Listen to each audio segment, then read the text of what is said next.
Que a graça e a paz do nosso Senhor e Salvador, Jesus Cristo vivo, venha guardar nossa mente e nosso coração nesse tempo que se chama hoje, mais um dia que o Papai nos concedeu pela sua graça, para que nós estivéssemos aqui falando da sua palavra, trazendo princípios práticos, aprendendo sobre a Bíblia, que é nosso manual de vida eterna. Como alcançar a vida eterna?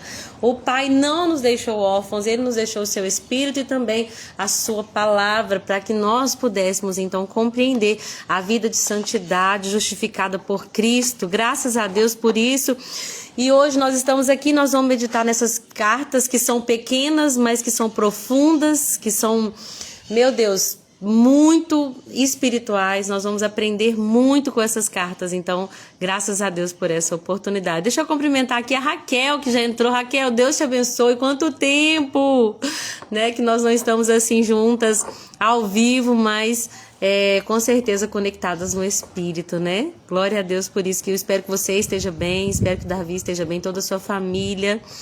E que Deus continue abençoando vocês nesse ano de 2026. Amém? Hoje nós vamos meditar em 4 cartas, né? As menores, inclusive, a gente vai ver a segunda carta de João e a terceira carta de João. Segunda João tem menos versículos, mas alguns historiadores vão dizer que a terceira carta de João é a menor porque tem menos palavras, mas enfim, são cartas muito pequenas. Nós vamos falar de 2 Pedro, 2 João, 3 João e Judas, mas são cartas muito profundas e eu espero que possa edificar a vida de vocês. Amém? Vamos chamar o mais importante, o convidado de honra, o Espírito Santo. Senhor Jesus, tudo é por ti, tudo é para ti, tu é a glória. Espírito do Senhor que habita em nós, os que creem, eu te peço, capacita-nos a vivermos uma vida em santidade. Limpa-nos, purifica-nos, Senhor, das más intenções, purifica-nos do pecado, de cada embaraço, Senhor.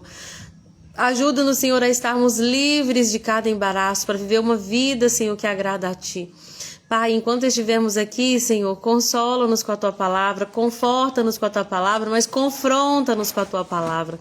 E nos ensina, Senhor, a crescer na fé, crescer na vida espiritual progressivamente, intencionalmente, com o objetivo, Senhor, não de alcançar o orgulho espiritual de um religioso, mas com o objetivo de Te agradar.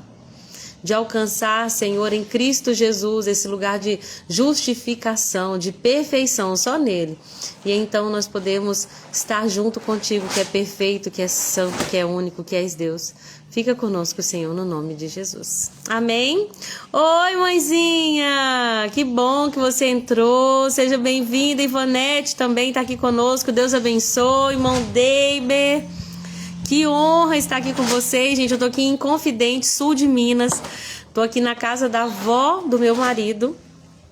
E o pessoal todo da família dele tá num sítio, mas eu vim aqui pra casa da Bisa para poder gravar essa live, que eu espero no nome de Jesus que seja muito edificante para vocês. Amém? Então vamos lá? Vamos começar com a segunda carta de Pedro. Nós vimos que Pedro escreveu uma primeira carta, e nessa primeira carta é uma carta que nós chamamos de uma carta universal, né? Não foi especificamente para uma igreja, como Paulo escrevia para as igrejas da Galácia, para as igrejas de Éfeso, para a igreja de Cristo Jesus que se encontra em Colossos. Essa carta de 2 Pedro, ela é uma carta chamada também de uma carta católica, no sentido de que ela é universal. Essa palavra católica significa universal. Então é uma carta para todo o povo santo, independente da região geográfica que se encontra, tá bom? O objetivo dessa carta era combater falsos mestres. Gente, é uma coisa muito presente nas cartas. A gente vai ver que a igreja surgiu, ela foi gerada pelo Espírito, é uma igreja, a igreja primitiva, um exemplo de igreja para nós, mas que tinha seus problemas também. E muitas das vezes o problema que não vem de fora da perseguição, mas de dentro. Nós vamos ver que muitas das vezes o diabo ele tenta destruir, não com a perseguição que vem de fora, mas infiltrando falsos mestres, falsas doutrinas de dentro da igreja para assim causar divisão e, enfim, né, se distorcer a verdade, assim ele consegue tirar as pessoas da fé genuína. Nós sabemos que o diabo ele faz muito isso, ele distorce as coisas, né? Ele muitas das vezes não vem com uma mentira fajuta e óbvia, ele pega a verdade e ele distorce a verdade, nos fazendo pecar. E uma vez tendo gerado o pecado vai gerar a morte. Então nós temos que estar muito firmados na palavra para que as falsas doutrinas, os falsos mestres não surjam e corrompam a igreja. Então essa carta de Pedro ela vem para combater os falsos mestres. Pedro ele vai falar muito sobre crescimento espiritual. Ele vai falar como nós temos que crescer na graça e no conhecimento. Olha, vocês já têm Jesus, vocês já conhecem, mas vocês têm que alcançar um nível maior, né? Então, Pedro vai falar, e eu acho tão interessante, olha, a sua fé acrescente isso, e a isso acrescente também isso. E aí ele vai falando, olha, cresçam, não tenham só fé. Sabe essa ideia de, nós temos o mesmo Deus, o que importa é a gente crer. Não. A fé verdadeira vai gerar uma transformação nas nossas atitudes, na nossa vida, na nossa maneira de agir. Então, não que a nossa obra vai nos salvar, mas quando a gente tem fé, a obra também vai ser vista como nós vimos Tiago muito bem falar, né? Eu te mostro as minhas obras e você vai saber, então, qual é a minha fé. Não é verdade quando, pelas coisas que a gente faz, as pessoas falam, olha, eu vejo que você é servo de Deus? Então, nós temos que crescer espiritualmente. E ele também vem reafirmar a certeza da volta de Jesus. Pedro vai trazer um assunto que é tão pontual para nós, né? As pessoas estavam dizendo que Jesus não ia voltar. Essa ideia de que esse Jesus vai voltar e que vai estabelecer o reino dele, olha, até agora já se passaram não sei quantas décadas e até agora ele não voltou. E Pedro está dizendo, calma gente, um dia para Deus é como 1000 anos e 1000 anos como um dia. Inclusive já passaram mais de 2000 anos e Cristo ainda não voltou, mas a palavra continua viva falando para a gente, calma, ele só não voltou ainda porque ele é paciente, mas ele vai voltar. Amém? Uma coisa interessante sobre o livro, essa segunda carta que Pedro escreveu, é que ela foi escrita entre o ano 64 e 67 depois de Cristo e pouco antes da morte dele. Inclusive ele vai falar assim, olha, meu Senhor, nosso Senhor Jesus já me revelou que eu estou morrendo, eu vou morrer logo. Então nós vamos ver que Pedro escreve essa carta para exortar os irmãos, mas logo ele estaria sendo também, né, entregue ali como uma oferta ao Senhor, né, como Paulo vai falar, né, você entregue como uma oferta. Combati o bom combate, acabei a carreira e guardei a fé. Pedro também foi um mártir. Jesus já tinha revelado para ele, né, que ele morreria. Assim como Jesus, ele foi morto pela tradição, isso não está na Bíblia, pela tradição, ele foi morto numa cruz, mas ele falou, olha, eu não sou digno de morrer como meu Senhor, então ele pede para inverter a cruz e ele morre então ali de cabeça para baixo. Oi, Cacá, seja bem-vinda, minha querida, que Deus te abençoe. Eu também estava com muita saudade de vir aqui. Tava com muita saudade, gente, é incrível como que é bom e como que é edificante falar da palavra de Deus. Eu tava assim, sentindo aquela falta, sabe? De ler, de estudar, de falar, de estar com os irmãos. Meu Deus, foi um ano maravilhoso, né? E eu quero agradecer vocês que participaram de maneira tão presente dessa etapa, né? Que foi tão maravilhosa. Foi tudo muito bom. Graças a Deus por isso. Vamos lá, então? Vamos começar versículo por versículo. Lembrando, gente, hoje é que dia? Hoje é sexta, né? E aí, na segunda-feira, eu vou vir aqui, não vou estar aqui, nem vou estar em casa, mas a gente vai fazer um panorama sobre o livro de Apocalipse, tá bom? Nós vamos estudar quais são as visões, né? Tem pessoas que são pré-tribulacionistas, outras que são pós, qual que é a visão que a gente entende pelo aquilo que Deus tem nos revelado, né? Que a gente compreende, né? Nós vamos falar sobre como estudar o livro de Apocalipse, sobre as questões simbólicas ou não. E na segunda-feira, então, a gente vai trazer um panorama geral e falar sobre os 7 primeiros capítulos. Ou na terça-feira, mais 7 capítulos. Quarta-feira, dia 31, a gente termina, então. Tá bom? Tudo isso que nós vivemos nesse ano, de Gênesis a Apocalipse. Irmã Roselaine, seja bem-vinda. Jesus te abençoe grandemente. Que bom estar aqui com vocês. Vamos lá, então. Então, ele começa se denominando, né, como Simão Pedro. O primeiro título que ele se dá é de escravo e apóstolo. Então, ele entende que ele é só um escravo de Cristo, ou um servo em outras traduções, mas ele também vai invocar essa autoridade de apóstolo, enviado por Jesus, né? Ele vai começar com essa humildade. Eu sei que eu sou servo e também sou apóstolo. E a mensagem é escrita numa carta a vocês que compartilham da nossa preciosa fé, concedida por meio da justiça de Jesus Cristo, nosso Deus e Salvador. Que vocês tenham cada vez mais graça e paz à medida que crescem no conhecimento de Deus e de Jesus, o nosso Senhor. Então aqui a gente já começa reflexivo, ó. Como que a gente vai ter graça e paz? Na medida que a gente cresce no conhecimento e na graça do nosso Senhor Jesus Cristo. Quanto mais a gente conhece Jesus, mais graça nós temos, mais favor nós temos, mais paz nós temos. Então, como que eu posso ter mais graça, mais paz? À medida que você cresce em conhecê-lo mais intimamente. Amém? Oi, Polly, seja bem-vinda, paz do Senhor. Que Deus abençoe vocês. Deixa eu só ver aqui, que agora que eu tô vendo os comentários, minha mãe falou meu bebê. Minha mãe me chama de meu bebê até hoje. Bebê que já cresceu. Saudade também, Ivonete.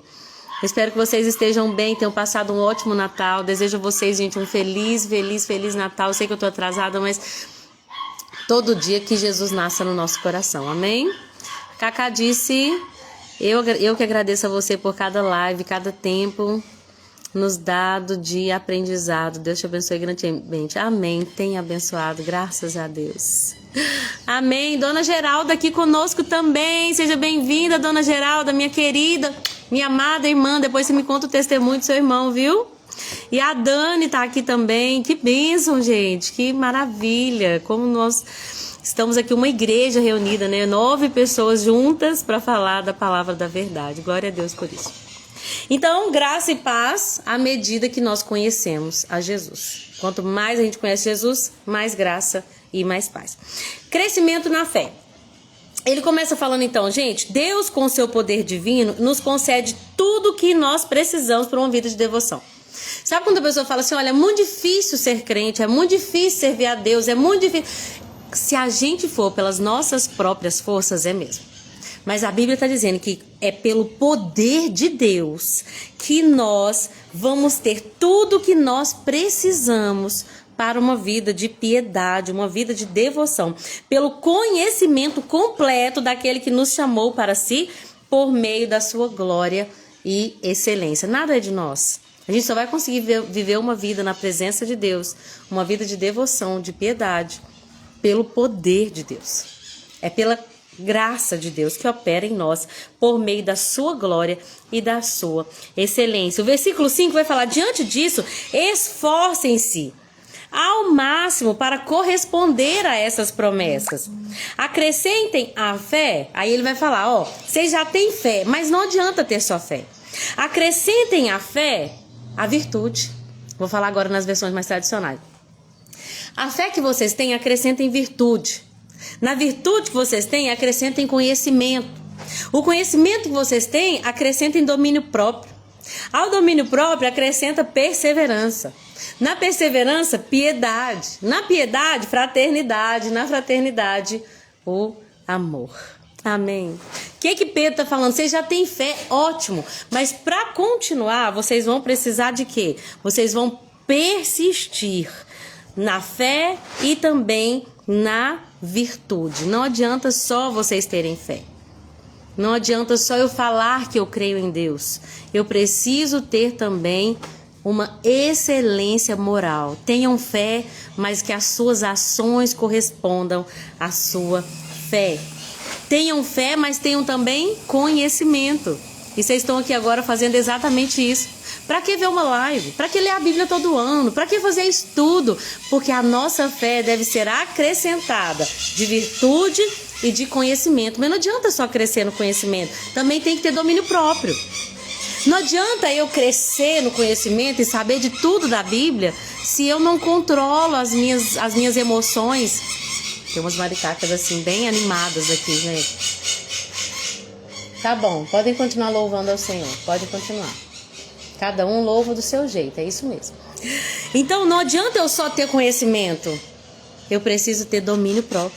E ao domínio próprio tem que ter perseverança. Vocês já viram aquelas pessoas que conhecem de Bíblia, que tem que já entraram na fé, que têm conhecimento, que demonstraram domínio próprio, mas não perseveraram?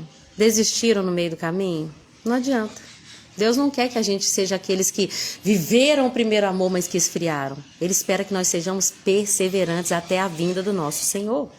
A perseverança é uma vida de piedade. O que é piedade? Até em inglês, essa palavra ela significa... Agora me fugiu. É godness? Acho que é godness. Seria como se fosse algo de Deus. Mas...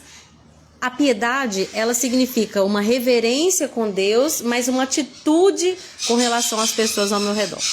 Então, uma vida de piedade é uma vida onde eu temo a Deus, mas eu amo e respeito o meu irmão também. Então, não adianta ter só fé. A sua fé acrescente virtude, a virtude conhecimento, o conhecimento domínio próprio, persista, perseverança, piedade, uma vida de devoção a Deus e de amor aos irmãos, fraternidade e amor. Então não adianta eu só conhecer de Bíblia. Eu preciso viver uma vida onde eu pratico a devoção a Deus. Essa palavra fraternidade, ela vem de filéu, é aquele amor aos irmãos, né? Filéu, inclusive ela no grego é Filadélfia. Essa palavra vem de um amor aos irmãos, mas a última palavra é um amor ágape. Ágape significa um amor um amor radical, um amor que você, inclusive, é capaz de se sacrificar. É isso que eu queria falar, amor sacrificial. Então, Pedro está dizendo, cresçam nisso. Não é só a fé. Cresçam. Versículo 8, na versão NVT. Quanto mais crescerem nessas coisas, mais produtivos e úteis serão. Nas versões mais tradicionais, fala, se vocês crescerem nisso, vocês não vão se tornar ociosos, nem improdutivos. A fé que vocês têm tem que frutificar, então cresçam, se desenvolvam, porque aqueles que não se desenvolvem desse modo são praticamente cegos, vendo apenas aquilo que está perto. Então o que ele está dizendo? Não adianta a gente ter essa visão física só do que está perto. Desenvolva-se na fé, na virtude, no conhecimento, no domínio próprio, na fraternidade, na piedade, perseverança e amor. E assim vocês vão conseguir enxergar além de coisas eternas e invisíveis. E aí, o versículo 10 vai dizer assim: por isso, irmãos, trabalhem ainda mais arduamente para mostrar que de fato estão entre os que foram chamados e escolhidos. Façam essas coisas e vocês não tropeçarão. Uau! E assim, a sua entrada no reino eterno de nosso Senhor e Salvador Jesus Cristo será acompanhada de grande honra. Amém? Então ele vai continuar falando sobre as escrituras. Ele vai falar, as escrituras são fiéis. Elas vêm da parte de Deus. E para a gente crescer, a gente precisa de um contato muito pessoal com a Bíblia. Gente, daqui uma semana nós já vamos estar no ano de 2026 e a Bíblia tem que continuar presente. Provavelmente não vai ter a live, o Senhor, né, deu essa direção para esse ano, mas é hora de vocês que estudaram muito esse ano compartilharem aquilo que Deus ensinou para vocês com outras pessoas.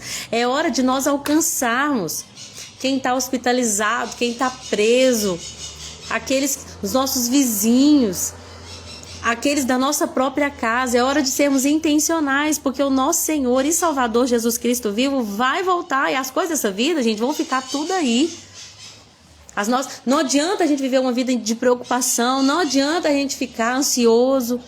Mas se nós formos intencionais com o reino de Deus na terra, eu tenho certeza absoluta, porque foi uma promessa de Jesus, que se nós buscarmos o reino dele em primeiro lugar, as outras coisas ele vai acrescentar. Não vai faltar nada. Amém? Então, sejam intencionais. Prestem atenção nas escrituras. Ele vai dizer assim, versículo 2, lembrem-se dessas coisas. Estejam firmes naquilo que foi ensinado a vocês. E é apropriado que enquanto eu viver, eu continue a lembrá-los. pois nosso Senhor Jesus Cristo me mostrou que em breve vou partir. Por isso, me esforçarei para garantir que vocês sempre se lembrem dessas coisas depois da minha partida. Então, Jesus revelou para Pedro que estava chegando o dia que ele iria morrer. Olha que coisa. E ele está dizendo assim nessa carta, olha, eu estou escrevendo essa carta porque eu quero exortar vocês, permaneçam naquilo que foi ensinado. O ensino dos apóstolos, aquilo que vocês ouviram de nós, que nós ouvimos do próprio Cristo, fiquem firmes nisso, mesmo quando eu partir. Fica firme, não desista dessa fé. Vocês não precisam de mim, vocês precisam de Jesus, não larga ele. E aí ele vai dizer, olha, esse Jesus que a gente está falando, nós não inventamos histórias sobre ele. Nós mesmos vimos o seu esplendor, nós vimos com nossos próprios olhos. Ele começa a falar sobre o monte da transfiguração. Nós vimos a glória dele naquele monte. Nós ouvimos com nossos próprios ouvidos o Pai falar, ele é o meu filho amado, em quem me compraz, em quem tenho prazer. Nós ouvimos, se firma nessa verdade. Nós temos os profetas, nós temos as escrituras. E aí ele vai falar assim, olha, toda a escritura, ela vem inspirada pelo Espírito Santo. Ele vai dizer, olha, nenhuma das profecias das escrituras surgiu do próprio entendimento do profeta, nem de iniciativa humana. Esses homens foram impulsionados pelo Espírito Santo e falaram da parte de Deus. Então, o que ele está dizendo? A escritura, gente, ela não contém a palavra de Deus, ela é a palavra de Deus. Cada um que escreveu a Bíblia, escreveu inspirado pelo Espírito Santo. Não foi de iniciativa própria. Vou escrever um livro aqui. Não. O Espírito Santo os impulsionou. E essas pessoas que nós lemos aqui nessa palavra de Deus, elas falaram da parte do próprio Deus. Amém? Ele começa a alertar sobre o perigo dos falsos mestres, né? Ele vai dizer, olha, contudo, assim como surgiram falsos profetas entre o povo de Israel, também surgirão falsos mestres entre vocês. Olha o perigo da infiltração do mal dentro da própria igreja. Essas pessoas vão ensinar heresias destrutivas e até negarão que o mestre os resgatou, trazendo sobre si destruição repentina. Ele vai falar que essas pessoas, elas vão agir em ganância e vão inventar mentiras para explorar as pessoas usando o recurso, né, da religião, da religiosidade. Mas ele também declara que a destruição dessas pessoas não vai tardar. E aí ele vai dar vários exemplos de pessoas que fizeram o que era errado e que veio então o julgamento de Deus. O versículo 4, ele começa falando dos próprios anjos. Gente, quando os anjos pecaram, olha o que ele está dizendo. Os anjos que pecaram, Deus não poupou eles, mas lançou-os no inferno, em abismos tenebrosos, aonde ficarão presos até o dia do julgamento. No início de todas as coisas, antes mesmo da terra ser criada, né? Quando houve a rebelião, antes mesmo do homem ser criado, na verdade. Quando houve a rebelião no céu, que o diabo levou 1/3 dos anjos, aqui que Pedro está dizendo, Deus não poupou esses anjos. Não foram todos, depois eu quero falar mais sobre isso, não foram todos, Judas também vai falar sobre isso.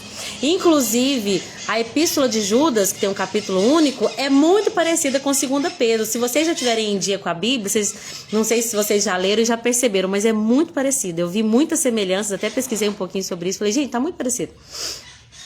Vai falar sobre esse julgamento. Deus, quando o diabo veio e na sua conversa conseguiu levar consigo 1/3 dos anjos, alguns desses anjos, Deus os prendeu em abismos, estão presos até hoje, esperando o dia do julgamento.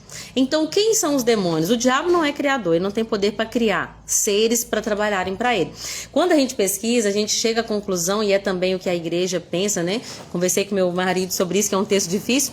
O que nós entendemos? Alguns dos anjos, talvez porque tinham uma patente superior, e na sua grande rebelião, eles foram lançados no abismo e estão presos por causa da sua rebelião, mas não foram todos os anjos, né? Alguns anjos estão presos, mas tem aqueles que não estão presos, que não foram acorrentados no abismo e que trabalham, né, ainda, né, como os demônios ainda trabalham. Nós vamos ver que o próprio Jesus vai falar sobre isso, né, que existem os demônios, que existe uma cadeia hierárquica, que um demônio não pode expulsar outro, porque senão a casa estaria dividida. Lembra que nós falamos sobre isso?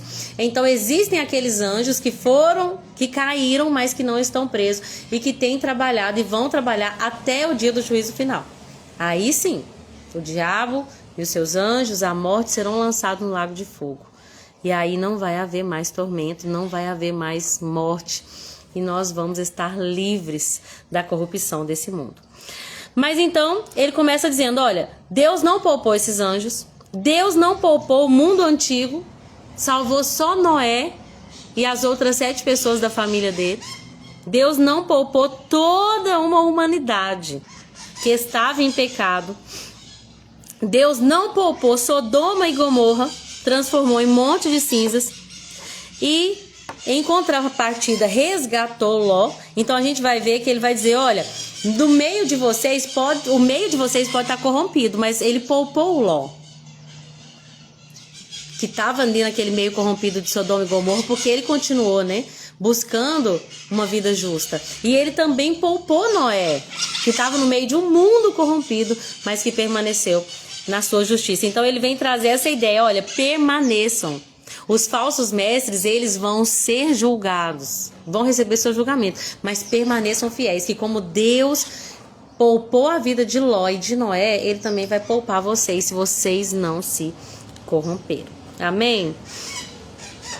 Eu achei interessante porque aqui no versículo 8 fala que Ló era um homem justo, mas que a alma dele estava atormentada pela maldade que via e ouvia todos os dias. Imagina que Ló vivia num meio, gente, de impurezas sexuais terríveis, de um povo que estava tão corrompido, mas a alma dele era atormentada por aquela maldade. Sabe, a gente está num mundo, e até viu o Hernando Dias Lopes falando isso, eu achei tão interessante, eu não sei se eu comentei aqui na última aula, na última live, fala assim, olha, nós estamos no mundo, né, quando fala assim, olha, não ameis o mundo nem as coisas que no mundo há, de 1 João, quem tem amizade com... Aí Tiago fala, quem tem amizade com o mundo se torna inimigo de Deus, e aí ele usa o termo da canoa. Me conta se eu falei na segunda-feira.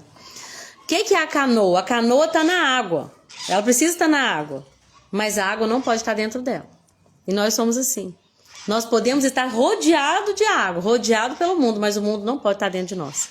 Então o que Pedro está dizendo aqui? Olha, Ló, ele estava rodeado de maldade, mas a alma dele estava atormentada. Ele não estava satisfeito. Sabe? Ele não se amoldou aos padrões, porque hoje em dia é assim, todo mundo faz. A alma dele se atormentava com a maldade que ele presenciava em Sodoma e em Gomorra. Ele começa a falar que esses falsos mestres são como criaturas irracionais, movidas pelo instinto, que nascem para apanhar e para morrer. Praticam o mal e receberão o mal como recompensa. Se entregam à imoralidade na plena luz do dia, são gananciosos, vivem sob maldição, seduzem os instáveis. E assim como Judas, Pedro vai citar o Balaão. Lembra que eu falei com vocês que eu sempre via Balaão como um profeta que estava tentando acertar, mas que acabou se deixando levar pela insistência de Balaque? Pedro e Judas vão falar que Balaão escolheu desobedecer intencionalmente por causa do dinheiro. Balaão não é... Eu falei Balaão, gente, desculpa. É Balaão. Balaão, ele era um profeta corrompido. Não é um profeta que, eu tô tentando, só vou fazer o que Deus me mandar. A palavra é bonita, mas o coração se corrompeu. Acima da obediência, ele colocou a ganância. Olha o que Pedro fala. Eles seguem os passos de Balaão, que amou a recompensa que receberia por fazer o mal. Balaão amou mais o dinheiro e a recompensa e o poder do que, de fato, a obediência. Balaão, porém, foi refreado em sua loucura quando uma jumenta que não fala o repreendeu com voz humana. Ele vai falar, né, que essas pessoas, os falsos profetas, prometem liberdade, mas eles mesmos são escravos da sua corrupção. E aí o versículo 19 continua falando assim, porque cada um é escravo daquilo que o controla. A gente tem que prestar muita atenção para ver se a gente está vivendo uma vida de fato que agrada a Deus ou se nós estamos sendo escravizados por ídolos que muitas das vezes são coisas que a gente não percebe, mas que podem estar nos controlando. Por isso que eu falo, tudo que a gente fala assim, ó, sem isso eu não vivo. Se isso não for Jesus, a gente tem que refletir. Ah, não, se eu não tiver isso, não sou feliz. Jesus deve ser o motivo da nossa felicidade plena. Amém? Vamos passar para o capítulo 3, então? O finalzinho do capítulo 2 é muito importante. Olha só, aqui no final do capítulo 2, Pedro vai falar assim, ó, essas pessoas que conheceram Jesus, mas que se desviaram, elas estão num estado que é pior do que antes, quando elas não conheceram Jesus. Olha que forte isso. Teria sido melhor elas nunca haverem conhecido o caminho da justiça do que, conhecendo, rejeitar a ordem recebida para viver de modo santo. É melhor que eles não tivessem nem conhecido Jesus do que, tendo conhecido Jesus, deliberadamente escolher não obedecê-lo, porque agora o estado deles é pior do que antes. E aí ele começa a dizer, irmãos, essa é a minha segunda carta que eu escrevo a vocês, e a minha intenção é incentivar vocês, é refrescar a memória de vocês, porque a gente esquece, gente. A gente lê a Bíblia, a fé aumenta, mas se você deixar, o mundo vai entrando, a frieza vai tomando conta. Por isso que é todo dia, perseverança. Perseverar, ler a Bíblia, buscar em oração. Eu mesmo falei, ano que vem, assim que o ano começar, eu preciso de um jejum. Sabe quando você vai deixando seu corpo fazer o que ele quer, você come o que você quiser, a hora que você quiser, a quantidade que você quiser, às vezes você come mais, muitas vezes você come mais do que precisa, e aí de repente quando você vê, sua carne ela vai ganhando uma força, e aí as coisas que antes você se calava, você começa a perceber que você não está se calando mais. Isso é muito sério, gente, porque a nossa carne, quando ela é alimentada, ela começa a dominar sobre o espírito, que é muito perigoso. Eu falei, assim que o Réveillon passar, eu quero fazer um propósito de jejum. Porque quando a gente está em jejum, as pessoas falam, não te afeta. O mundo, você está bem. Porque o seu espírito está fortalecido. Então Pedro vem para falar, irmãos, eu quero incentivar vocês a refrescar a memória de vocês, para vocês não esquecerem da esperança que nós temos pregado. Porque quando Jesus veio e voltou para o céu, e aí os apóstolos, e a igreja, está todo mundo animado. Só que aí foram passando os anos. E é muito perigoso a gente esquecer da promessa. É muito perigoso as tristezas, as frustrações com as pessoas, com a própria igreja. Vir e tomar o lugar da fé fervorosa, que espera a volta de Cristo acima de tudo. Então Pedro vem com essa carta para falar, eu quero lembrar vocês, gente. Lembro do que disseram os santos profetas há muito tempo atrás, do que ordenou nosso Senhor e Salvador por meio dos apóstolos. E quero alertar que vão surgir escarnecedores, pessoas que vão zombar da verdade. Essas pessoas vão dizer assim, o que aconteceu com a promessa de Jesus estar voltando? Uai, desde antes do tempo dos nossos antepassados, tudo permanece igual. Desde a criação do mundo. Vocês veem que essa conversa aí de Jesus está voltando, mas o mundo é o mesmo. Nada mudou. Olha só, tô olhando aqui para as colinas, os montes estão ali. Vocês ficam falando que tudo vai mudar, que Jesus vai voltar, mas nada mudou. O mundo é o mesmo desde a criação. Não tem nada disso que Jesus vai voltar. É tão atual, né? E aí ele vai dizer assim, olha, eles esqueceram deliberadamente de que Deus, por sua palavra, há muito tempo criou os céus e a terra seca, que fez surgir em meio às águas. Depois, com água, destruiu o mundo antigo no dilúvio. Pela mesma palavra, os céus e a terra que agora existem foram reservados para o fogo e estão guardados para o dia do julgamento, quando todos os perversos serão destruídos. Logo, amados, não se esqueçam disso. Para o Senhor, um dia é como 1000 anos. E 1000 anos é como um dia. Na verdade, o Senhor não demora para cumprir sua promessa. Ele vai voltar. A questão, gente, como pensam alguns, pelo contrário, ele é longânimo. Ele é paciente. Jesus só não voltou ainda por causa disso aqui, ó. Porque ele deseja que todos se arrependam. Ele ainda não voltou porque ele é tão paciente. E ele está dando tempo para que mais pessoas cheguem ao pleno conhecimento da verdade, se arrependam das suas obras mortas, se voltem para Cristo e tenham tempo para serem salvos. Gente, para Deus um ano é como um dia é como 1000 anos. Então Jesus falou que vai voltar e que vai ser breve. Não breve, mas já passou 2000 anos, mas para Deus passou 2 dias. Porque na eternidade, gente, se tiver 1 bilhão de anos e você tirar um ano, não vai ser 1 bilhão mais. Vai ser 1.999.000, não é? 1999.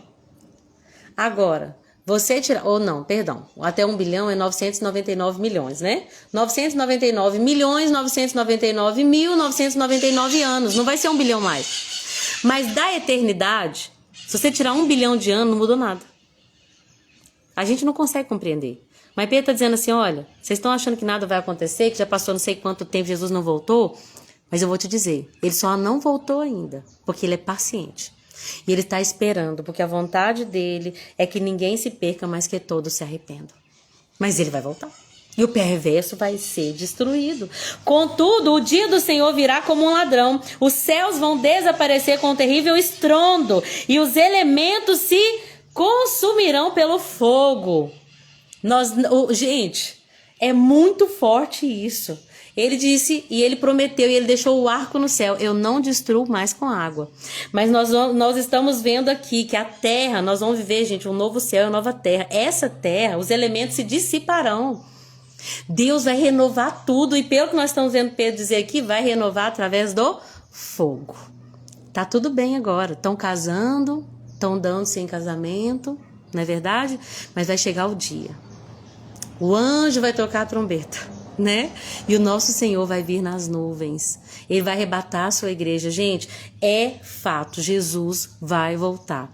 O dia do julgamento é um fato. Pode parecer que está tardando, mas é só porque ele é longânimo e quer que ninguém seja destruído, mas que todos se arrependam. Aí o versículo 11, Deus falou muito comigo quando eu li. Visto, portanto, que tudo ao redor vai ser destruído, a vida de vocês deve ser caracterizada por santidade e devoção.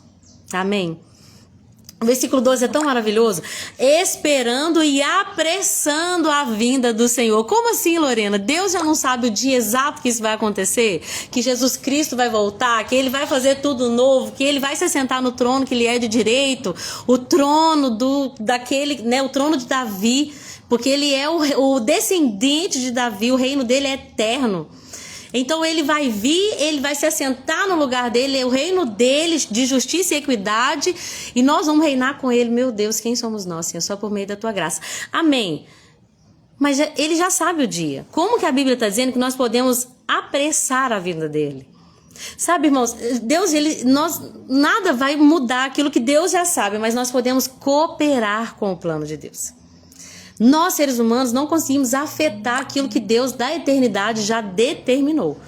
Mas a Bíblia diz que o dia de Deus pode ser apressado, antecipado. Como? Nós pegamos o contexto. Se Deus quer que as pessoas se arrependam e cheguem ao pleno conhecimento da verdade, como que a gente apressa a vinda do Senhor? Pregando a sua palavra, indo por todo mundo e pregando o evangelho a toda criatura. E quando a mensagem do reino chegar, gente, em todo canto do mundo, então virá o fim. Essa é a nossa parte. É um privilégio para nós poder fazer parte do plano de Deus. Não é que, se eu não me mover, então vai demorar, Jesus não vai voltar. Não. Mas se eu me mover, eu posso ajudar. Eu posso cooperar com o plano divino. Amém? Aí olha o que diz aqui na NVT. Nesse dia ele vai incendiar o céu e os elementos se derreterão nas chamas. Ele vai transformar tudo. Através do fogo o Senhor vai renovar tudo e nós vamos viver novos céus e nova terra. Nós, porém, aguardamos com grande expectativa os novos céus e a nova terra que ele prometeu, um mundo pleno de justiça. Portanto, amados, enquanto esperam que essas coisas aconteçam, esforcem-se para levar uma vida pacífica, pura e sem culpa aos olhos de Deus. Amém. Pastor Cleiton Xavier, meu Deus, que honra o senhor online aqui, meu Deus, que privilégio. Jesus abençoe o senhor e a sua família, viu? Deus abençoe. A Dani tá aqui também. Dani, Deus abençoe. Nós estamos juntos ali no sítio, mas eu deixei ali o pessoal um pouquinho para estar aqui falando da palavra de Deus. Gente, nós temos que exortar uns aos outros com essa palavra, porque está chegando o dia em que tudo vai ser renovado. E as coisas dessa terra, tudo vai ficar. Eu me pergunto o quanto nós temos nos esforçado por coisas que vão se dissipar com o fogo. O quanto nós temos gastado de tempo, de esforço humano por coisas que vão ficar tudo aí. A gente até comentei lá no sítio, a gente alugou um carro para poder vir para aqui para o sítio, né? Porque o nosso carro ele precisa de uma manutenção melhor, precisa de uns cuidados e ele não suportaria que nós viéssemos dele. É um carro mais simples, mais velhinho. Então a gente alugou um carro. Quando a gente veio no carro, é um carro confortável, maior, ar-condicionado, ok. Mas sabe quando você não tem aquela sensação de uau, sabe assim? E eu pensei, talvez eu não esteja sentindo nada porque não é meu. É um carro alugado. Eu vou sentir o quê? Por um carro que não é meu. E aí logo o Espírito Santo falou comigo, é isso que eu quero que você sinta com tudo, porque nada é seu. É tudo emprestado. Nada é exatamente nosso nessa vida. Nossos filhos não são nossos, nossa casa não é nossa, nosso corpo não é nosso, nós temos um dono. Ele é dono de tudo, nós somos mordomos. Então isso não deve nos vislumbrar. Isso não deve nos trazer orgulho. Sabe, a nossa satisfação deve estar no Senhor. Ainda que nós tenhamos que perder coisas por Ele, como diz Paulo, eu considero tudo como perda, diante da sublimidade do conhecimento de Cristo Jesus. Amém? Amém, pastor Cleiton, glória a Deus, que seja assim também na sua vida e família. Um abraço para vocês, um Feliz Natal para todos vocês aí em BH também, viu? Em todo tempo Deus é bom, Polly, glória a Deus por isso. E aí ele termina com essa ideia. Ah, não, deixa eu contar uma coisa que é muito lindo. Versículo 15, ele começa a falar de Paulo. Eu acho isso muito lindo, que aí ele vai falar assim, irmãos, o irmão Paulo escreveu uma coisa para vocês aí. O irmão Paulo é um irmão muito sábio. Eu sei que é difícil de entender o que ele fala. Até Pedro, o apóstolo Pedro, vai falar das cartas do apóstolo Paulo e vai falar que não é fácil assim de entender, embora outras pessoas estejam distorcendo as cartas dele, como fazem com as outras partes das escrituras, o que prova que as cartas de Paulo são canônicas e inspiradas pelo Espírito, porque olha o que Pedro fala, as cartas de Paulo são distorcidas por esses falsos mestres, assim como eles também fazem com as outras partes das escrituras, né? O que prova a canonicidade das cartas paulinas. Mas eu acho muito legal Pedro falar que Paulo escrevia coisas difíceis. Então, quando você lê Romanos e você não entender plenamente o que você está lendo lá, não fique... Até o povo da época de Paulo lia e precisava da ajuda do Espírito Santo para compreender de tudo. Ele termina a carta falando, antes cresçam na graça e no conhecimento do nosso Senhor Jesus Cristo. Então, no início da carta ele vai falar que a graça e a paz sejam multiplicadas na medida que vocês crescem na graça e no conhecimento de Cristo Jesus. E ele vai terminar também falando, cresçam na graça e no conhecimento do nosso Senhor Jesus Cristo. Amém? E assim nós vamos para a segunda carta que João escreveu. Agora é rapidinho, porque são cartas de capítulo único, 2 João, 3 João e Judas, tá bom? Nós pulamos 1 João, porque já meditamos, né? Na carta que João, o apóstolo João escreveu, discípulo amado.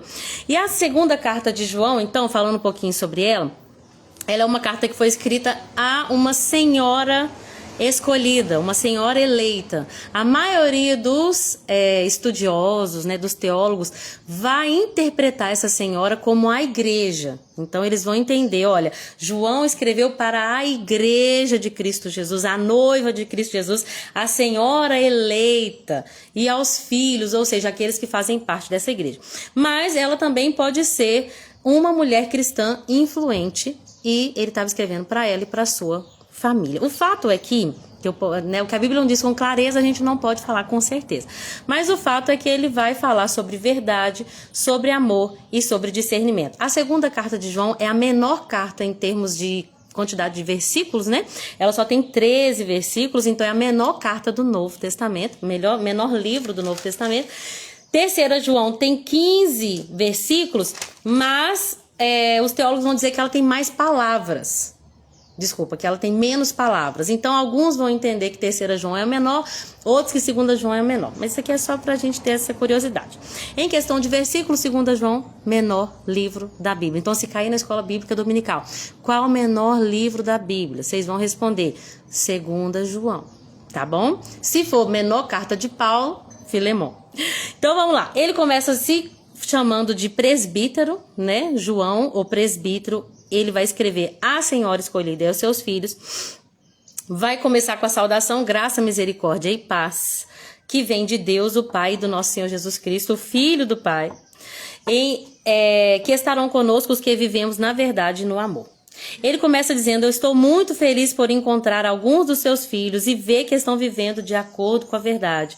conforme o Pai ordenou. E aí ele vai falar, olha, o mandamento que eu tenho para vocês é aquele, o mesmo do princípio. Amem uns aos outros. Não é um novo mandamento. O amor consiste em fazer o que Deus ordenou. Amar é obedecer. E também ordenou que nós amemos uns aos outros. Eu estou dizendo isso porque muitos enganadores têm ido pelo mundo afora, negando que Jesus Cristo veio em corpo humano. Perdão que eu saltei um versículo. Versículo 6, ele vai dizer, olha, do jeito que vocês ouviram desde o princípio, permaneçam. E eu estou dizendo tudo isso porque tem pessoas que estão se levantando dizendo que Jesus não veio em forma humana. Lembra que nós falamos sobre o gnosticismo? O gnosticismo não cria que a matéria poderia ser boa em nenhum jeito. Então, se Jesus veio, se ele era o Filho de Deus, ele era um espírito. Eles criam que a matéria é essencialmente má e o espírito é essencialmente bom. Então, se Jesus veio e se ele apareceu, era só uma aparição. Ele não tinha corpo humano físico. Então, João vem combater essa heresia. Jesus veio e ele encarnou. Nós cremos que Jesus nasceu do ventre de Maria, um bebezinho, né, com cara de joelho, enrolado em mantos e colocado numa manjedoura, em carne. Né? Ele não tinha a semente adâmica, porque ele foi concebido pelo Espírito Santo, mas ele veio em carne. Por isso ele foi o sacrifício perfeito de redenção eterna para os nossos pecados. Muitas pessoas vinham com esse gnosticismo, essa heresia, dizendo que Jesus não havia encarnado, né? Ele vem dizer, olha, isso não é verdade. Quem fala qualquer coisa assim é enganador e o anticristo. Tenham cuidado para não perder aquilo que nós esforçamos tanto para conseguir. Sejam diligentes a fim de receber a recompensa completa. Se alguém for às suas reuniões e não ensinar a verdade de Cristo, não convidem para entrar na sua casa, nem deem nenhum tipo de apoio. Olha o versículo 11. Quem apoia esse tipo de pessoa torna-se cúmplice de suas obras malignas. Pesado, né? Então, você está vendo que tem alguém fazendo falsas heresias, você está vendo que tem alguém levantando, dizendo qualquer coisa, né? Como diz Paulo, ó, anátema. Trouxe qualquer evangelho que não é aquele que já foi pregado. Jesus Cristo encarnado, sua morte, ressurreição e assunção aos céus é espírito anticristo. É falso mestre, é falso profeta. Não deixa entrar na tua casa, não anda com uma pessoa dessa, porque se você apoiar esse tipo de pessoa, você é cúmplice para com ela. A terceira carta de João, uma carta muito linda, escrita para um cristão fiel, que João vai encher a bola dele, que é o Gaio. Ele começa também se chamando de presbítero, né? E ele vai dizer, olha, para Gaio, Gaio, você é meu amigo querido, a quem amo na verdade. Amado, eu espero que você esteja bem fisicamente e tão... Nessa versão fala, espero que você esteja bem e fisicamente tão sadio quanto é forte em espírito. Olha que coisa linda. Nas versões mais tradicionais, até escrevi aqui, ó. Desejo que você prospere em tudo e tenha saúde, assim como está bem a sua alma. Deus se preocupa, gente, com todas as áreas da nossa vida. Física e espiritual e mental. Né? Como Paulo vai dizer aos Tessalonicenses, que seu corpo, alma e espírito sejam mantidos irrepreensíveis até a volta de Cristo. Ele vai dizer, ô Gaio, a sua alma é tão próspera. A sua alma está tão bem, porque a gente já vê que você é um irmão fiel. Você ajuda os missionários, você é uma bênção. A minha oração, Gaio, o meu desejo é que você prospere a ponto de que você tenha saúde na medida como a sua alma está bem. Sabe aquela pessoa que ela está bem, a alma dela está bem, mas o corpo não está bem? Sabe aquela pessoa que não tem saúde ou que não está prosperando em outras áreas, embora espiritualmente ela esteja bem?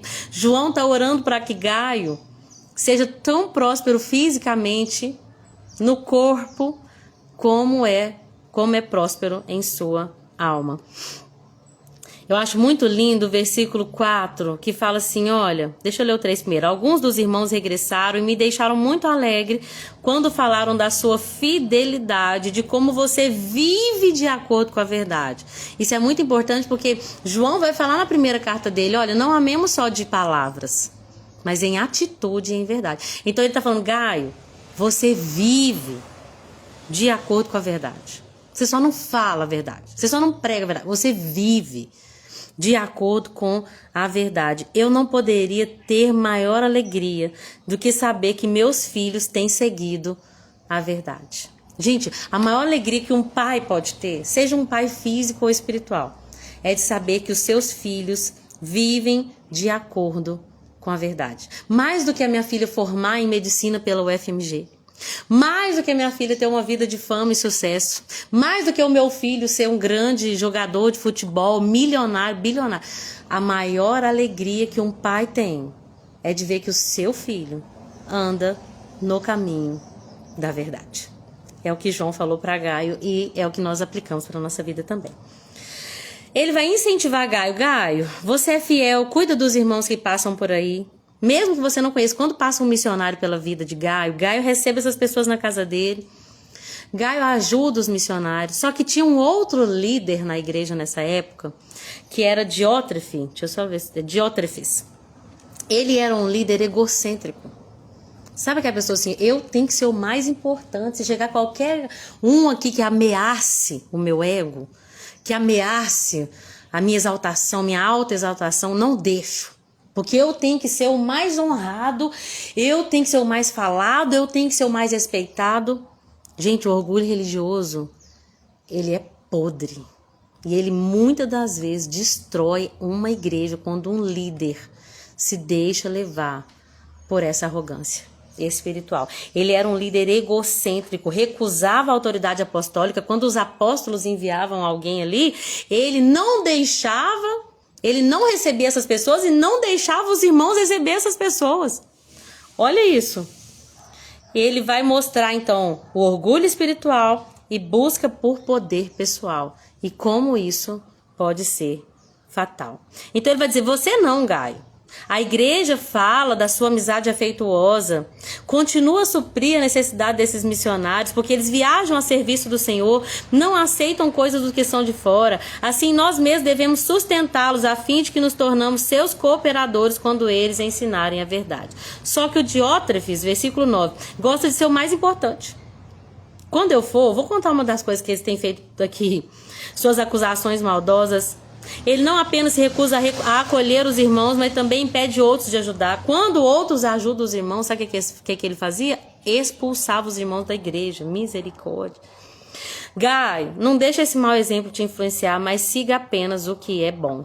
Agora, diferente do Diótrefes, tem o Demétrio. O Demétrio é uma bênção. Vocês são bênção. Você, Gaio, o Demétrio... Vocês são bênçãos. Eu tenho muita coisa para falar para vocês, mas não quero fazer isso com pena e com tinta. Eu espero vê-los em breve. Amém? E para terminar, nós temos a carta de Judas, também capítulo único. Uma carta, gente. Quem foi Judas? Judas foi meio-irmão de Jesus, assim como Tiago, né? Então, eu acho muito lindo porque tanto Tiago quanto Judas, eles não se denominavam como irmãos de Jesus, mas sim como servos dele. Porque lembra que eu falei quando a gente estudou a carta de Tiago que eles não criam em Jesus? Eles só foram crer em Jesus depois que Jesus ressuscitou? Lembra? Então, naquela época, eles viam Jesus como um irmão carnal mesmo, né? Tanto que eles iam dizer assim, vai lá para Jerusalém, porque, né, dá uma alavancada no seu ministério, tem que aproveitar essas festas aí para se amostrar, né? Se você tá querendo, né, crescer, você tem que ir atrás daquilo que tá dando certo, que tá bombando. A Bíblia vai dizer em João 4 ou 5, acho que é João 5. E aí a Bíblia vai dizer, porque nem os irmãos dele criam nele, né? Mas depois que Jesus ressuscitou, nós vamos ver que tanto Judas quanto Tiago, os irmãos de Jesus, estavam ali também, né, na descida do Espírito Santo, eles vão se converter. Então eles vão entender que esse Jesus, que era meio irmão deles, na verdade é Deus Supremo, é Deus eterno encarnado. Então eles não vão usar do orgulho de que a mãe dele era minha mãe também, tá? Prazer, Judas, meio-irmão de Jesus, prazer para mim te conhecer. Não, eles se denominam como servos de Jesus, escravos de Jesus. E ele vai se chamar aqui de irmão de Tiago. Então Judas, escravo de Jesus Cristo e irmão de Tiago, escreva essa carta aos que foram chamados por Deus, o Pai, que os ama e os guarda sob o cuidado de Jesus Cristo. Que vocês tenham cada vez mais misericórdia, paz e amor. Então, o Judas, eu acho muito interessante porque ele começa dizendo assim, olha, eu queria muito falar sobre a salvação, Eu queria muito falar sobre a esperança que a gente tem, eu queria muito falar sobre coisas excelentes, né, as mais excelentes, só que eu entendo que agora eu não posso falar sobre isso. Eu tenho que escrever uma carta para proteger a fé. Tanto que nós vamos entender que essa é uma carta apologética, em defesa da fé. Olha, eu vou ter que insistir que defendam a fé de uma vez por todas, que de uma vez por todas foi confiada ao povo santo. Porque tem indivíduos perversos que se infiltraram em seu meio, sem serem notados, dizendo que a graça de Deus permite levar uma vida imoral. Isso é tão sério, gente. Nós somos salvos pela graça. Agora a gente não precisa fazer mais nada. Tudo que te falar para te fazer, vamos fazer um jejum. Mentira! Não tem que fazer nada, porque nós já fomos salvos. Amém. Fomos salvos, sim. É verdade. Não, mas eu vou para a igreja. Não tem que ir para a igreja, não. Porque nós já fomos salvos. É graça. Então não tem que fazer nada, nada. Inclusive, aquilo que você quiser fazer, você pode fazer. Você pode viver sua vida aí na libertinagem, como nós vamos ler nas cartas de Paulo. Não use a liberdade como libertinagem, como pretexto para libertinagem. Então nós precisamos entender que a graça não é desculpa para viver uma vida imoral. Muito pelo contrário. A graça é a força capacitadora para viver uma vida em santidade. Porque nós, com esforço humano, não conseguimos viver uma vida de santidade. Mas com a graça de Deus e o poder do Espírito Santo em nós conseguimos viver uma vida irrepreensível diante de Deus, diante dos homens. Ele fala: desejo lembrar a vocês que o Senhor libertou o povo de Israel do Egito, mas destruiu aqueles que não permaneceram fiéis. Então Judas está falando assim, olha aqui, vocês foram salvos pela graça, mas vocês sabem que até o próprio povo de Deus, a menina dos olhos de Deus, o povo de Israel, vocês sabem que aqueles que não perseveraram, eles morreram também, né? Aqueles que apostataram da fé foram destruídos. Seus corpos ficaram espalhados no deserto, como o escritor aos Hebreus vai falar. Então não pensem vocês que uma vez salvo para sempre, que vocês podem viver uma vida aí de qualquer jeito e que não vai ter nenhum tipo de juízo com relação às atitudes de vocês, porque é necessário que vocês perseverem. Aqueles que não permaneceram fiéis, Deus destruiu. Agora também os anjos, lembra que nós vimos lá? Pedro falou dos anjos e depois de Noé e todo mundo antigo que foi destruído. Noé apenas foi poupado, e depois falou de Ló e Sodoma e Gomorra. Judas vai começar a falar dos anjos também caídos. Até os anjos que não se limitaram à autoridade recebida, mas deixaram o lugar que pertencia. Deus os mantém acorrentados em prisões eternas, na escuridão, aguardando o dia do julgamento. Deus não poupou esses anjos. Eles estão acorrentados esperando o dia do julgamento. O povo de Israel, meu povo amado de Deus, também sofreram julgamento, foram destruídos os que não permaneceram fiéis. E Sodoma e Gomorra, mesma coisa, era tão cheio de imoralidade e perversão sexual que foram destruídos pelo fogo. E tudo isso nos serve de exemplo. Então ele vai dizer, olha, que nós não sejamos orgulhosos e arrogantes espirituais, porque nem mesmo os anjos. Aí ele vai citar Miguel. Quando Miguel batalhava pelo corpo de Moisés, ele mesmo não pegou a autoridade dele de anjo e repreendeu Satanás, não. Sabe o que ele fez? Ele disse, o Senhor o repreenda. O próprio Miguel, arcanjo Miguel, ele vai, um dos maiores anjos, vai ali se humilhar. Não vai usar da sua própria autoridade, mas vai usar da autoridade do Senhor, na luta que ele teve ali pelo corpo de Moisés. E aí, o Judas também vai citar Balaão, lembra que nós falamos sobre isso, né? Judas também vai citar Balaão, vai citar Caim e vai citar Corá. Vocês lembram do Corá?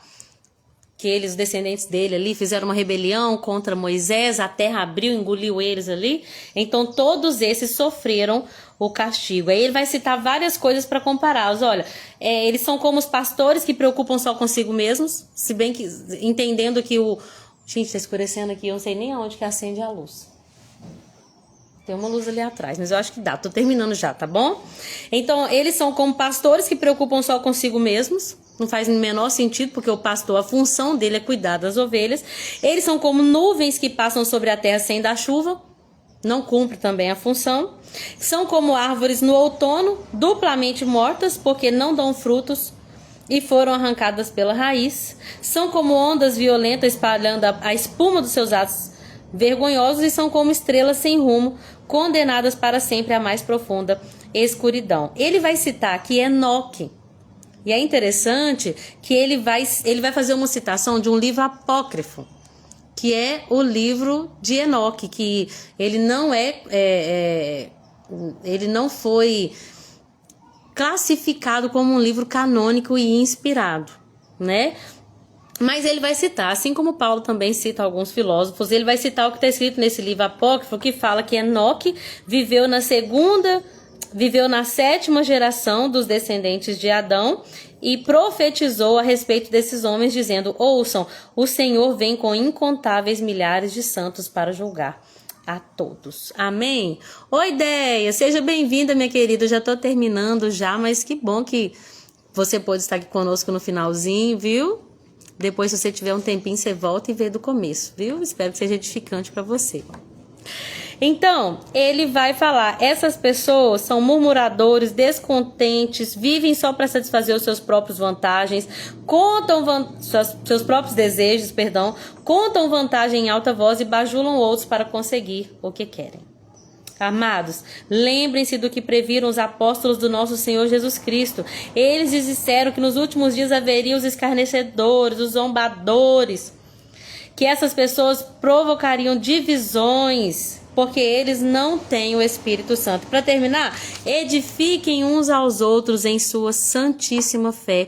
Orem no poder do Espírito Santo. Mantenham-se firmes no amor de Deus, enquanto aguardam a vida eterna que o nosso Senhor Jesus Cristo lhes dará em sua misericórdia. Tenham compaixão dos que vacilam na fé, resgatem outros, tirando-os da chama do julgamento, e de outros tenham misericórdia, mas façam isso com cautela, odiando os pecados que contaminam a vida deles. Olha que forte isso, gente. Aqui, Judas vem com a parte prática, né? Irmãos, edifiquem uns aos outros, ajudem uns aos outros para que cresçam na fé. Você está vendo que o irmão está desanimado? Vai lá, fala a palavra de Deus para ele, ora com ele, chama ele para orar junto. Trabalhem uns pela edificação dos outros. Orem no poder do Espírito Santo, fortaleçam a sua fé, mantenham-se firmes no amor de Deus. Tenham compaixão dos que vacilam na fé. Aí aqui, olha só como é que isso é sério. Resgatem outros, tirando da chama do julgamento, daquelas pessoas que estão perdidas no pecado, tenham misericórdia, mas façam isso com cautela, odiando os pecados que contaminam a vida deles. Eu tenho tanta misericórdia daquela pessoa que está no mundo, eu tenho tanta misericórdia daquele homem pecador, eu tenho tanta misericórdia dos pedófilos. Isso mesmo, tenho misericórdia de todos, mas odeia o pecado que eles praticam. Isso é forte, né? Toda glória seja aquele que é poderoso para guardá-los de cair e para levá-los com grande alegria e sem defeito à sua presença gloriosa. Toda glória seja aquele que é o único Deus, o nosso Salvador, por meio de Jesus Cristo, nosso Senhor. Glória e majestade, poder e autoridade que lhe pertencem desde antes de todos os tempos, agora e para sempre. Amém! Tô aqui no escuro, não acendi a luz ainda porque eu tô terminando. Mas eu quero agradecer a todos vocês que ficaram até o final. Foi um privilégio para mim que nós estivéssemos juntos aqui falando da palavra e aplicando essa palavra, edificando a fé uns dos outros por meio da palavra de Deus, né? Que nós possamos, irmãos, tem uma coisa que Deus tem falado no meu coração pro ano que vem, vamos orar mais. Deus tinha falado isso no meu coração. Olha, canta no Réveillon, aquela música, eu vou orar, eu vou orar, eu vou orar, eu vou orar. E eu fiquei meditando nisso. Quando foi hoje, eu vi um vídeo da Carol Braga postando assim, minha meta para 2026, e ela cantando essa música, eu vou orar. Eu creio que Deus quer isso de nós, que nós sejamos pessoas que oram fervorosamente, com disciplina, todos os dias, e que nós possamos permanecer fiéis até que o nosso Senhor Jesus volte. Quem sabe é em 2026 que tudo isso vai acontecer, né? Obrigada, Deus abençoe vocês. Obrigada, irmã Geralda, querida. Obrigada, irmã Raquel, minha companheira, né, de longa data desse projeto de leitura bíblica. Obrigada, Deia, minha amiga do céu. Obrigada, Ivonete, minha irmã amada. Obrigada, mãezinha. Te amo pra sempre. Obrigada, Polly, minha querida. Obrigada, irmã Roselaine. minha querida, amada irmã também. E obrigada, Dani, também, sempre companheira aqui dessas lives. Que Deus abençoe grandiosamente, poderosamente vocês. Estamos indo, né, para a reta final, totalmente final. Último capítulo, gente. Nós já lemos 65 livros da Bíblia.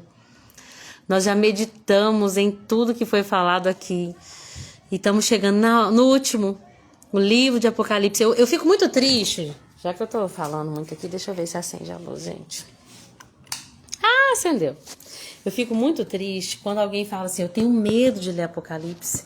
Eu não gosto de ler Apocalipse. Eu falo, gente, para nós os que estamos salvos, o livro do Apocalipse é uma bênção.